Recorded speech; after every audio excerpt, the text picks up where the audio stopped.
Moody's put Italy on a review. That was last week. So a cut to Baa3. They're currently on Baa2, if I'm not mistaken.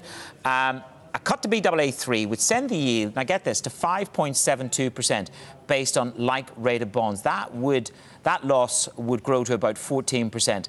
Yuck! Exclamation mark. If there was a downgrade, and here's the issue, could rates blow out to 5.72% in Italy?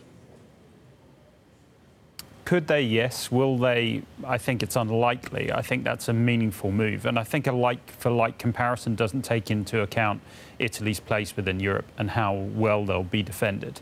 So Baa3, triple B minus, depending on which way you look at it, is not a really major pivot point. If they were to fall below investment grade, I think that would be a much bigger issue. 5.72 sounds like a big number. Certainly, I think the ECB would start to think about stepping in and doing something about that rate at that stage. We've seen one of the analysts back at Base said yesterday morning that 7 used to be the number at which the ECB would get interested in getting involved. It looks like 5 is more likely to be that case, and I think the ECB, they own a lot of Italy risk, and I don't think they'll want to see it go beyond that 5 point.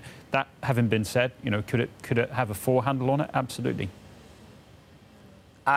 One of our Bloomberg clients has just IB'd me on this conversation, and he said he's actually outlined the 4 parameters for the OMT, outright monetary transactions, from the ECB. It's never been executed. It's never been implemented.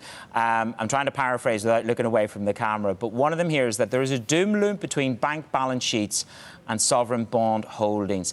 Fears of a sovereign breakup. So number 3 is the doom loop. Number 4 is a Eurozone breakup. So we're possibly touching on 2. Bond yield shifts that are not supported by fundamentals and a yield curve inversion. Should we all be dusting off our OMT rulebooks? Yeah. Look, I think there is a distinct possibility that the Italian crisis gets resolved, and quite possibly gets resolved today, at which point we'll all breathe a sigh of relief.